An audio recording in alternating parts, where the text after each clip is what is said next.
Welcome back to the 94 podcast. My name is Kosi. Welcome back to a brand new video. There is an injury crisis at Arsenal. Mikel Arteta in his last press conference has just confirmed that 8 first-team players are a doubt for the game against Bournemouth, and 8 first-team players are actually injured. The big question for me is what is going on at Arsenal? What is going wrong with the medical assessments and the medical team? And by the time Arsenal get out of this crisis, will they be title contenders with Liverpool and Manchester City? How do Arsenal adapt their squad to stay in line, to stay in contention with City and Liverpool, and yet they're dealing with a couple of injuries and a couple of very, very important players out of the squad right about now? Talk to me, Arsenal fans, in the comment box below. Do you think Arsenal will still chase Manchester City and Liverpool as they deal with these injuries? Because some of them are major. Saliba, Fabio Vieira, Gabriel Martinelli, Leandro Trossard. We're going to be diving into much of them and what exactly each player means when they're not around. But Mikel Arteta, this is going to be a huge test for him. It's going to be a huge task for him. How do you actually adapt your squad when you don't have almost half of your starting 11? Purely your starting 11 is out. How do you adapt your squad to actually keep up and, keep on chasing Liverpool, keep on chasing Man City and the standards that we know are very high until you get these players back and you can also reintegrate them in your starting 11? So guys, hit the like button, subscribe to the podcast as well. And also generally in football, injuries are kind of a thing now. So talk to me. What is the problem? Too many games probably? Or do we just have poor medical teams and poor medical services at clubs at the moment? I think Madrid have suffered a couple of them. Chelsea have suffered a couple of ACL injuries this campaign. Manchester United, according to what we're hearing, Lisandro Martinez is going to be out for a prolonged period of time. So what's going on with injuries? What's actually going wrong? So let's start off with that update from Mikel Arteta, because he was asked about Bukayo Saka, and he was asked whether Saka will be available for selection for Bournemouth, and he said most importantly he wants to be back and he wants to play, but he has not trained since the North London derby. Now, Arsenal played a fairly changed side against Brentford in the Carabao Cup third round, which actually they progressed very, very comfortably, but there was a key players and there were so many key players that were not in that game. Martinelli, Saka, Trossard, the likes of Declan Rice all didn't play in that game. Mikel Arteta has just confirmed in his press conference that Saka did not train this week right from the North London derby against Tottenham Hotspur. The player has not trained with the side, and further assessments are to be done to actually establish whether he will be available for selection against Bournemouth. Now, let's start off with Saka, because for Saka, he is untouchable, irreplaceable, and the most important player at Arsenal. No question asked, no answers required. This guy is Arsenal's most consistent performer in big games, in small games, in intermediate battles, in big wars, in huge battles. He is the guy they call on to. He is the guy we go, well, Saka, this game does not actually feel like we're gonna win it or we're gonna pick up a point. How about you do your thing? If Arsenal lose Saka, it is the equivalent of Man United losing Bruno Fernandes at the moment. It's the equivalent of Liverpool losing Mo Salah. It's the equivalent of Chelsea losing Enzo Fernandez, presumably he's their best player. It's the equivalent of Tottenham Hotspur right now losing Maddison. That is how important Saka is. And for me, it's bad news for England as well. It's bad news for the national team, because Saka is one of the players that can create something out of absolutely nothing. But then also for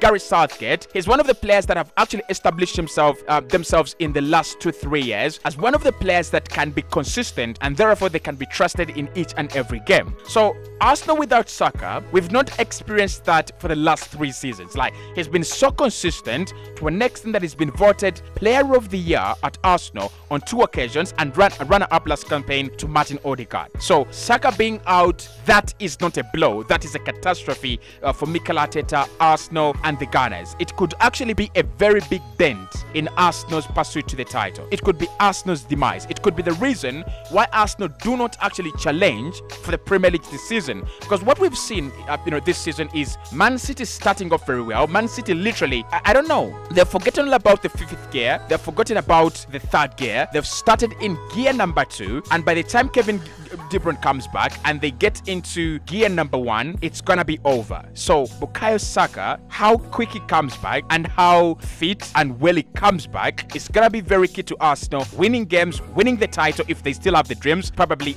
they've given up on that. I've definitely given up on that as an Arsenal fan.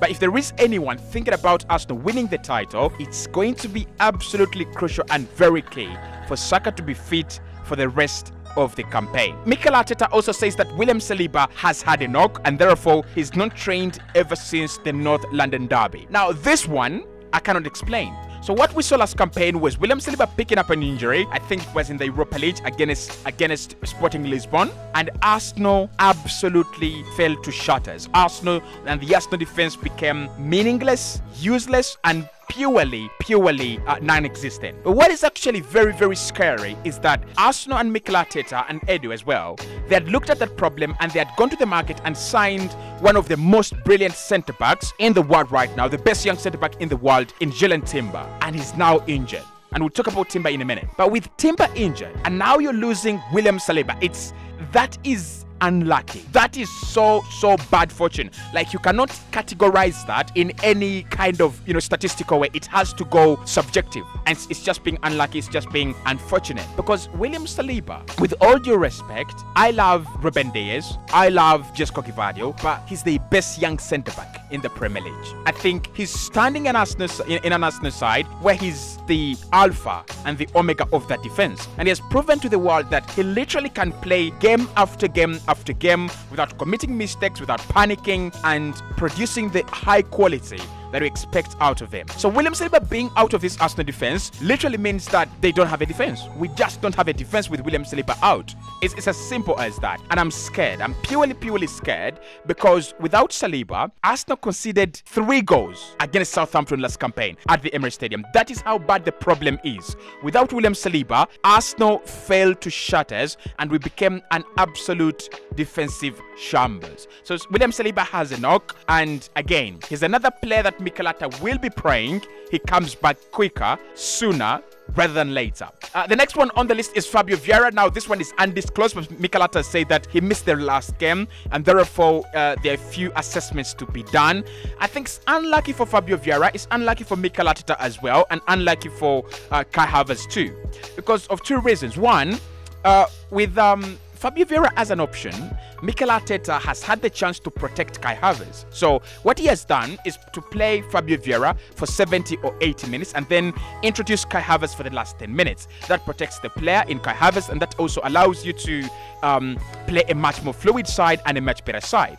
I think Fabio Vieira, on his side, he will feel gutted and he will feel unlucky. He has had a brilliant start to the campaign, impacting games in the right way, assisting, trying to score goals, getting in himself in the right areas, and also playing the ball with the kind of ability and quality that we always anticipated he had. And that's what we've seen this campaign. He's confident, he's strong, he's physical, and he's being very, very brilliant. If you pick up an injury at this point in time, it's bad. It's purely bad, because one, Arsenal do have options, and Arsenal do have huge options. Emile Smith-Rowe can play there. Kai Havertz plays there. Leandro Trossard, when he comes back, probably earlier than Vieira, you could anticipate, he plays there as well, and there are options. It means that Fabio Vieira has to go back in the pecking order. It will be unlucky, and it's very, very unlucky. And it's very unlucky for Arsenal fans, because we had started seeing the magician. We had started seeing the combination of magic of Martin Odegaard and Fabio Vieira in midfield. And the creativity levels when Fabio Vieira and Odegaard and Zinchenko are in the same midfield literally go up. So I think it's a question of whether Fabio Vieira comes back quicker or later, but I think it will be very key for him to actually come back quick. It will be very, very key for him to make sure that he actually comes back a little bit quicker. Gabriel Martinelli is injured as well. He's gonna he's not available for this game, so that is confirmed. You don't have him in the starting squad to be selected. Martinelli, I think behind Saka in that attack, you've got to argue Martinelli could be Arsenal's second most important player. He takes on players, he drives a lot, he takes on players 1v1, and he loves a goal. And he's a clinical finisher. Actually, there is an argument that I would want to front on this video.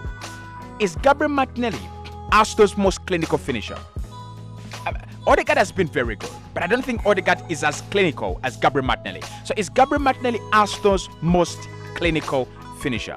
And without Gabriel Martinelli, what we saw is Arsenal fumbling for options, Trossard, Leandro Trossard, and then Gabriel Jesus. But none of those players give you what exactly Martinelli gives you. Trossard is injured as well with a muscle injury. He should be coming back very soon. I think with Leandro Trossard, he's always a very, very good option when you don't have Gabriel Martinelli. But also, when Martinelli struggles a little bit, when Martinelli doesn't have a good game, Trossard is a very, very huge impact when he comes on. Declan Rice has a small back spasm, but according to Mikel Arteta, he has not trained as well. That is the scare. That is the scare with Arsenal, and that is the scare with Rice, with all these injuries. They're not training. If they were training, well, probably we could be talking about they'll be back soon. But they're not training. They've not trained in a week. And if you're manager, you don't want to rush your players back if they have not trained for a whole 7 days. And games are coming in thick and fast as well, right? So we are talking about Declan Rice not being able to train for the rest of the week, and Mikel Arteta is trying to see whether he will be available for selection against Bournemouth. But Declan Rice, boy oh boy, we talked about important, we talked about crucial. This guy is the heartbeat of the Arsenal midfield. He's just made himself the most important midfielder at Arsenal. He just made himself the most reliable player in that midfield. Like the Xhaka vibes of consistency, the Xhaka vibes of physicality and reliability. That is what Declan Rice is all about. And what we saw against Tottenham is when Mikel Arteta brings on Jorginho, he does everything, distribution, keeping things ticking and everything, but Spurs take the possession and Spurs capitalize on his unreliability. So what we have in Declan Rice is a reliable ball manager, a reliable ball carrier, and a reliable ball winner. I don't think Arsenal have that in the squad, especially with Thomas Partey also being out with a thigh injury. It is expected he will be back for the Manchester City game, but that is not yet proven as well. So Thomas Partey injured, and Timber also has an ACL. Timber is a long-term one as well. So the big question is, for me, can Arsenal cope with Man City and Liverpool with all these injuries? It's sad, but I'm going to say no. I'm going to say no, because one or two reasons. One, we have failed to cope with them with most of our players fit. I think William Saliba's injury is a recurring one, and we have to be lucky if he comes back quicker. Gabriel Martinelli and his injury, he didn't have one last campaign, so you think it might be just something slight, and he will be back very soon. But Thomas Partey is a recurring one. Timber is a long-term one. So I think these injuries and the lack of depth and quality that the injuries are creating, and I'm not saying Arsenal don't have depth, they do, but when you have players injured, it minimizes on your squad depth, doesn't it? And I think it has just eaten away a big part of this Arsenal quality. Because Saliba at centre back, Martinelli in attack, Rice in midfield, Saka in attack, what are you left with? Right? And Vieira in midfield, what are you left with? Like, much of the quality has been eaten away by injury. So what I actually think, and what I would say, is there will be a difference and there will be a gap between Man City, Liverpool, and then Arsenal, maybe Newcastle. There's going to be a very, very huge gap. Unless Man City and Liverpool can suffer the same magnitude of injuries, which would be kind of like unlucky as well from them, or for them. I just don't see Arsenal cope up with those two teams. And this is going to be a very huge dent in Arsenal's title hopes. But what is the real reason for these injuries? Is it a lot of games, a lot of minutes? The medical team at Arsenal, do they have to answer some questions why we are having so many injuries this campaign as compared last campaign? Does it come from the fact that Arsenal had a very good run, consistent performance, no injuries, and therefore tired legs and burnout is catching up with these players, and therefore they're more susceptible to injuries? There'll be questions to be answered, so talk to me in the comment box below, especially the Arsenal fan base. What is wrong with your team? I'll speak to you right in the next one. Make sure you're watching the 90 More podcast, because there's a lot of content coming your way.